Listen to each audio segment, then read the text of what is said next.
$20,000 in annual sales. This junior high school dropout is fired. Richard throws the documents on my desk and declares arrogantly, I check what was thrown and see it's last year's performance report of mine. No, this is no excuse. Incompetence has no place in this company. Pack up your things and leave immediately. Whatever I say in response, Richard doesn't listen at all. Seeing his attitude, I realize further discussion is pointless. I've worked hard to develop this company for the previous owner, but enough is enough. However, mistaking $220,000 in sales is quite the blunder. I almost burst out laughing but managed to leave the CEO's office with my head down. Thanks for everything, I say, unable to hold back my laughter. He probably thought I was on the verge of tears. He nodded with great satisfaction. I'm Daniel Moore, 46 years old. I currently work in a small company mainly handling sales. This company has about 10 employees, and I joined when the previous owner took me in. In fact, I dropped out of high school. The reason is quite common. My parents died in an accident, and I was left all alone, not knowing what to do. The previous owner, who had lived nearby when I was a kid, reached out to me. Without him, I don't know where I'd be or what I'd be doing now. That's why I was determined to contribute to this company in any way I could. However, what I could do was limited. After all, I'm a high school dropout with no formal education. The only things I can boast about are my physical strength and determination, so I use my passion to drive sales. For the past 30 years, I've focused solely on moving forward and working hard. Now, as I've gotten older, I can't rely solely on youthful enthusiasm to get the job done. Understanding this, I started focusing on language studies in my mid-20s due to various coincidences. I had never put much effort into studying before. However, that doesn't mean I disliked studying. On the contrary, becoming an adult early meant I had less time. Language learning was the most cost-effective study, so I used my spare time after work to focus on it. Thanks to that, I was living a seemingly successful life, but this changed when the previous owner passed away 2 years ago. Hey, junior high school dropout. My dad might have been kind, but I'm not. Just because you've been here a long time doesn't mean you'll get special treatment. This was Richard Moore, the son of the previous owner who took over as the second-generation boss. Richard and I are both 46 years old. We used to get along well in our younger days, but our relationship soared after we turned 30. I'm not sure why. Richard just started hating me for some reason. We hadn't even spoken much in recent years, but now that he's the new boss, we can't avoid talking. However, when we finally did talk, Richard was constantly hostile towards me. Richard, our president, it's true I dropped out of high school, but I've worked here for 30 years. At this age, education doesn't seem that relevant. What? Are you talking back to me? I graduated from a top university's business school. Don't think you're important just because we're the same age and have known each other for a long time. That's not what I meant. Every time we meet, Richard throws such sarcastic remarks. If I dared to call him by his name like in the old days, he'd glare at me with a furious look. And when another employee called him the second-generation boss, he got angry and gave a long lecture. So calling him president is the only option. When I inadvertently called him Richard, I broke into a nervous smile, sweating internally. All right, here you go, Mr. High School Dropout. You have a sales meeting first thing tomorrow morning. Go through these materials. A sales meeting first thing in the morning? Yeah, feel free to go directly. I glanced over the documents handed to me. The company mentioned is on the opposite side from my home, across our office, and it was originally someone else's coverage. Clearly, a way to harass me. Oh, and make sure to correct any mistakes by today. I made the materials, so they should be fine. However, I have plans to be out until the evening. Him saying that meant he intentionally left some errors, but I was just about to head out for a sales call. Pointing this out, even though it felt pointless, Richard reacted dramatically. Sorry, is that so? Well, you'll have to work overtime, but it can't be helped. I'm counting on you, got it? I sighed openly at his reaction. It has become routine for him to dump work on me during busy times. Reluctantly, I stuffed the documents into my bag. It was a bit tight, but I adjusted my plans to go straight home. I couldn't let his harassment cause trouble outside the company. By the way, I should mention I shredded the documents you left yesterday. So that's why the materials for today's meeting were missing this morning. I didn't realize they were for today. I didn't expect such important documents to be left out. I had them properly filed, but it's okay. I wasn't planning to use paper documents for the meeting anyway. They were just for my reference. As if it were an afterthought, Richard revealed another harassment tactic. But such harassment is a daily occurrence. Naturally, I had countermeasures. However, Richard seemed displeased with my response. He answered without hiding his displeased expression. "All right then, that's good. Yes, well, I don't have much time, so excuse me." Before the next sarcastic remark could come, I quickly left the office. There was still some time before the meeting, so I decided to stop by a nearby coffee shop. While traveling, I'd review the documents and prepare for today's meeting. Because of Richard's harassment, I had to open my laptop to check the materials. I've mainly been doing outside sales work until now, but lately, due to changing times, I've been doing more meetings in the office. As a result, I've spent more time at my desk compared to before. Richard probably thought I was slacking off because of this, so he started frequently assigning me tasks like material documentation. "Hey, get this document done by the afternoon." Me again.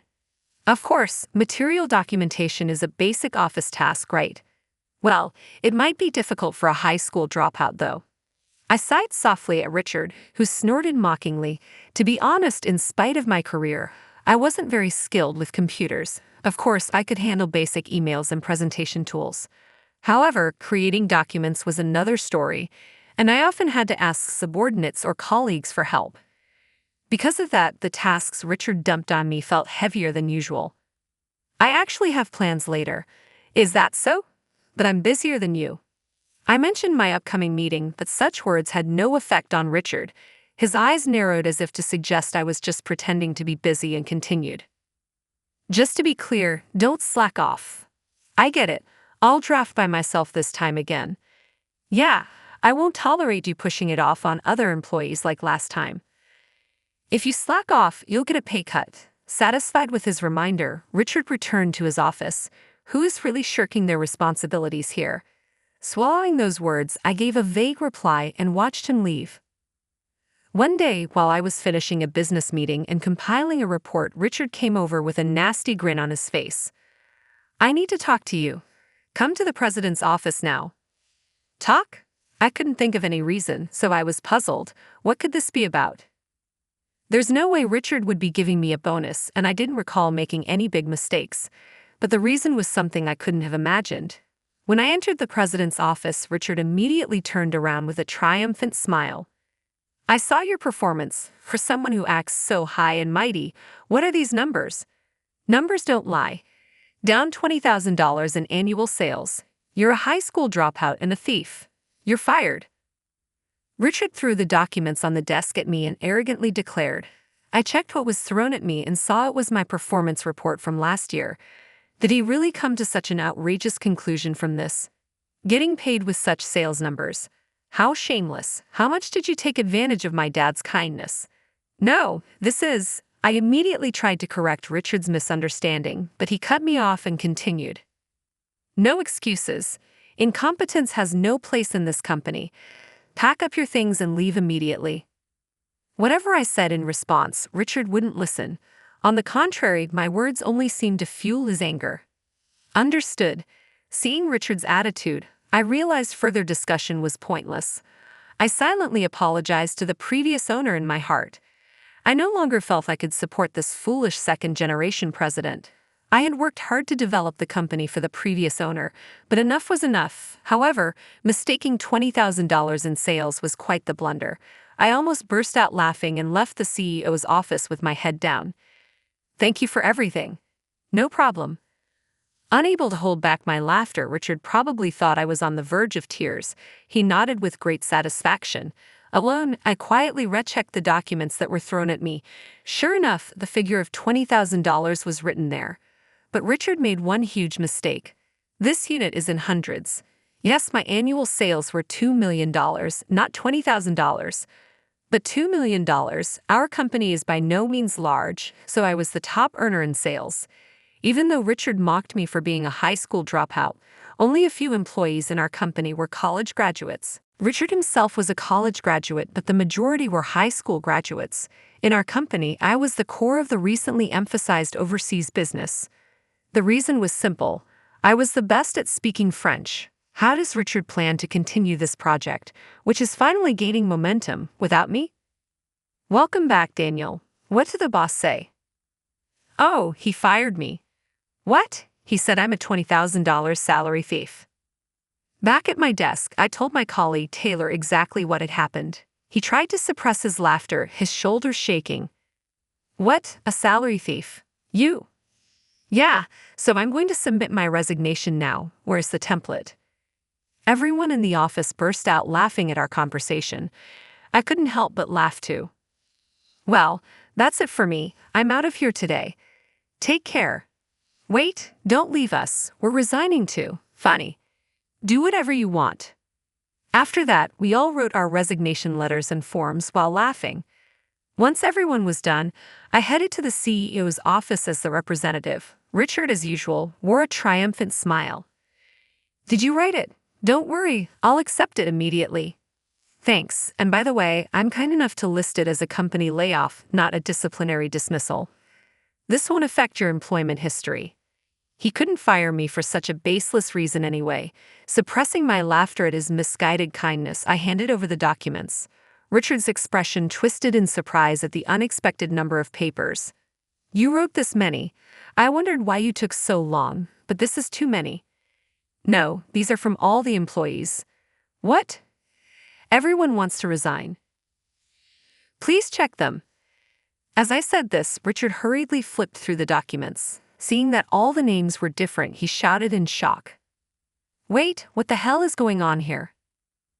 What do you mean? This is everyone's decision.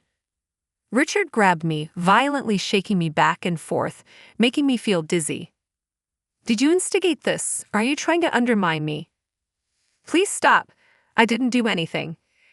If you don't believe me, ask them yourself. When they heard I was resigning, they all chose to join me. As I pushed him away and protested, Richard shoved me aside and stormed out of the office. His awkward retreat made me laugh. After a while, Richard returned, breathing heavily with rage. Is this some kind of joke? It's not a joke. You saw it with your own eyes, didn't you? Isn't that the truth? You're trying to set me up. Don't think you'll get away with this. Richard glared at me with hateful eyes, but I wasn't afraid at all. Whatever I say, you won't believe me, right? They genuinely want to resign. If you fire the company's top earner, the business won't survive. Top earner. That's a joke. There's no way someone with $20,000 in annual sales is the top performer.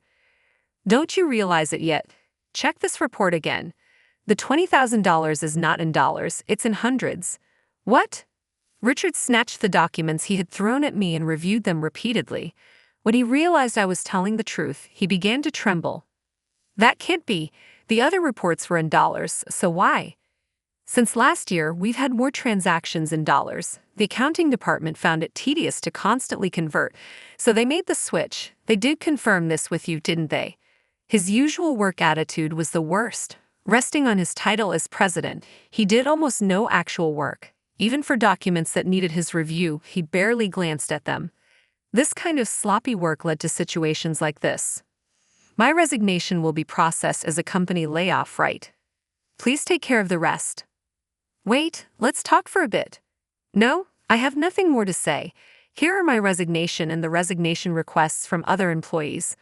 Please handle everything. Wait. Ignoring Richard's attempts to stop me, I forcibly left the president's office. The future of this company was no longer my concern, but I didn't need to inform our clients. Lost in thought, I muttered to myself, although the company was no longer my concern, I couldn't let our clients suffer due to the chaos of everyone leaving. Business deals would likely fall through, so I decided to start with a celebratory drink and walked into my usual liquor store. It was a company layoff. I had worked there for 30 years, so I should be entitled to a severance package, but I didn't expect anything from Richard. As expected, my final paycheck only included a few extra cents with no separate deposit. The lack of severance wasn't illegal, so I couldn't sue. I cited his pettiness. However, thinking about the future of the company, they probably couldn't afford to pay such money anyway. Fortunately, I'm not married, and my hobbies are work and studying. I often thought about work even on my days off, so I have plenty of savings. Also, I'm a high school dropout, so I'm resilient in the face of adversity. Maybe I'll take it easy for a while and travel in luxury. It wouldn't be bad to stretch my wings and enjoy some freedom for the first time in 30 years. So I decided to enjoy a leisurely period of unemployment. I traveled, enjoyed nature, and thoroughly healed my mind and body. Time flew by, and before I knew it, a month had already passed. I thought about finding a new job, but I didn't have the energy to start working yet. I continued to read books I had piled up and clean my house. Once the books were gone and the house was tidy, I felt refreshed. Before I knew it, 3 months had passed since I left my job. At that point, I had to face reality. I reluctantly started browsing job sites, thinking it was time to find a new job. However, I couldn't find a job that felt right. Given my age, switching to a different industry was tough, so I looked in the same field. But the jobs that matched my criteria had issues like being too far away or offering a lower salary. Prepared for a long-term search while collecting unemployment benefits, I carefully considered my options. Before I could narrow down my choices, I received a call. "It's been a while. What are you up to?" It was David, who had quit the company at the same time I did. Hearing his familiar tone made me laugh. "Long time no see. I'm job hunting. Being 46 and unemployed isn't exactly funny." "Ha, that's a good one. I wanted to run something by you." David usually had a light-hearted manner, but on the phone his voice, though laughing, was serious. "How about starting a company with us?" "A company?" "Yeah, we're gathering our former colleagues to make a big hit." Although I had quit that company on a whim, the idea of just finding another random job felt like losing to Richard, and I didn't like that. So David's proposal to start a company together and build something much better than Richard's was appealing. Almost everyone I've talked to has agreed. Some have already found other jobs, though. Let's show that second-generation boss what we're capable of. That sounds like it could be fun. Right, so you're in, Daniel? I quickly agreed to his proposal. At my age, starting anew at a different company and building relationships from scratch felt daunting. Most importantly, starting a new company with David sounded exciting. From that day, I began preparing for the new venture. Starting a company alone is easy, just a piece of paperwork, but launching a company with employees requires careful planning. Together with David, we explored ways to ensure everyone felt secure. However, during that time, an unexpected visitor appeared at my door. "Is this the residence of Daniel Moore?" "Yes, what can I do for you?" It was a police officer in uniform. He was from the police department of a different region than where I lived, which made me tense up. "It's about Richard Davis." "Richard?" "Yes, during a recent investigation, he's been suspected of embezzlement and destruction of private documents." I was even more shocked by what the officer told me next. It seemed Richard had been embezzling company funds. "We received an anonymous tip," the officer continued. "They said the company's financial records were opaque, with unrecorded expenses and disappearing sales. There were many discrepancies." "I see. You all resigned from that company a few months ago, correct?"